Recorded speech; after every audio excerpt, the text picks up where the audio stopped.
So నువ్వు వ్యవస్థని దుర్వినియోగం చేస్తున్నావు, కాలయాపన చేస్తున్నావు. అక్కడ కోర్టులో అది నిలవదని నీకు కూడా తెలుసు. కానీ కేవలం ఒక రాజకీయ కక్ష కాదు, నీ ఆధిపత్యానికి ఇది రాజకీయ కక్ష. ఆయన రాజకీయ నాయకుడు కూడా కాదు, కేవీఆర్ రాజకీయ నాయకుడు కాదు. కేవలం ఏంటంటే ఆధిపత్యం. మేము ఏం చేసినా సరే, మా రెడ్ బుక్ ఎర్రి బుక్ వాళ్ళని చేసినా సరే, ఓకే, మేము ఈ కులపోడు చేసింది కరెక్ట్, కంబోడు ఏం చేసినా కరెక్ట్, బాపనోడు ఏం చేసినా కరెక్ట్, కాపోడు ఏం చేసినా కరెక్ట్, మాదిగోడు మాలోడు షాలోడు సాకలోడు మంగలోడు వాడు ఎంత మంచి పని చేసినా షెడ్డోడే. అర్థమైందా? ఈ వ్యవస్థ బామ్మన పెట్టి చచ్చిండు. ఆ బాపంది అయినటువంటి ఝాన్సీ లక్ష్మీబాయి గొప్పది. దానికోసం చచ్చిపోయినటువంటి ఆ పక్కగా ఉన్నటువంటి ఆమె సైన్యాధ్యక్షుడు ముస్లిము, వాడు షెడ్డోడు. ఆమె కోసం తన ప్రాణం అర్పించినటువంటి దళితురాలు జజ్జరీబాయి చెడ్డది. కానీ ఈ బాపంది అది కొట్లాడలే. ఇలా అవే దేశభక్తురాలు. మొదటి స్వతంత్ర సంగ్రామానికి అధ్యక్షత వహించినటువంటి ఆయన యొక్క చివరి మొగలుడు ఆయనకు ఇవాళ పేరుండదు. ఆమె యొక్క ఏది నేపాల్కు వారిపోయింది. ఆమె అయితే బేగం హజ్రత్ మహల్. ఆమె పేరుండదు. ఇది కొట్లాడలే.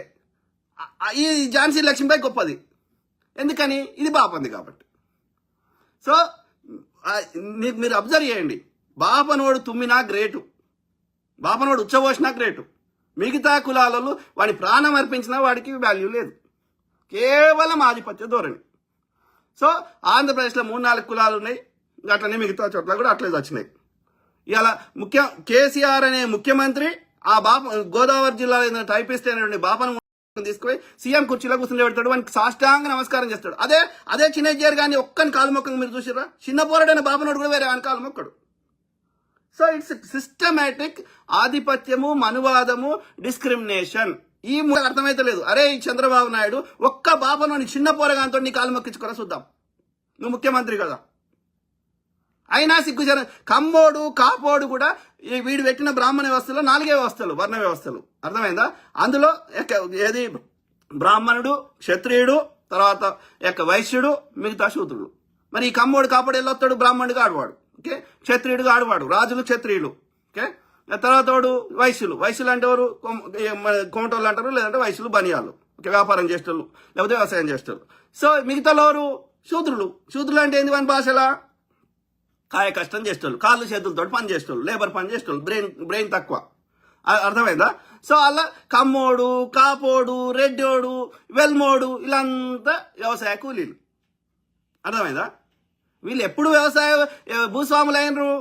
ఎప్పుడైతే ఈ రాజుల వ్యవస్థ వచ్చినాయో తర్వాత కాలక్రమంలో, సో అప్పుడు వీళ్ళకి వ్యవసాయం చేసిండ్రు కాబట్టి శరీరం దేహదారుఢ్యం ఉండే కాబట్టి యుద్ధాలు జరిగినప్పుడు ఈ వ్యవసాయ కూలీలుగా ఉన్న వాళ్ళు ఈ రాజకీయ యుద్ధంలో సహకరించేవారు. ఎందుకంటే గడికోసారి యుద్ధం వల్ల అప్పుడు రీసెంట్ టైం వరకు కూడా రాజుల ప్రజాస్వామ్యం రాకముందు వరకు.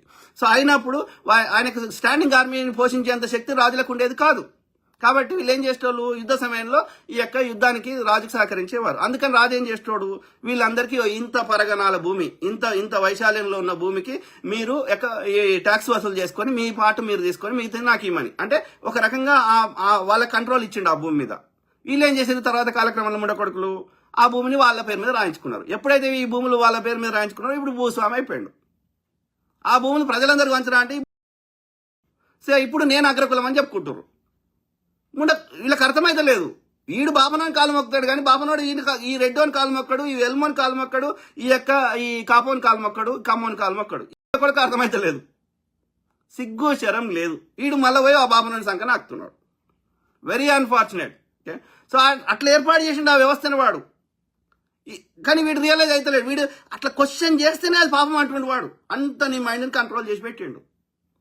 So wake up ముసల్మాన్.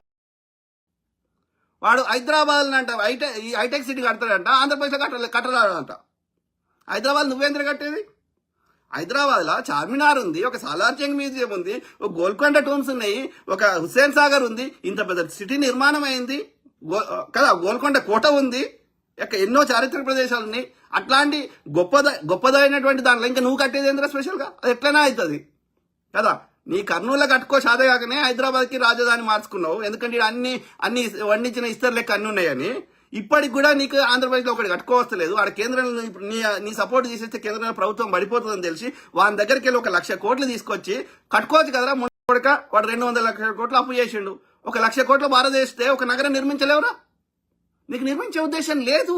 ప్రజలు బాగుపడొద్దు, పోలవరం కంప్లీట్ కావద్దు, ఆంధ్రప్రదేశ్ అడక్కది ఉండాలి.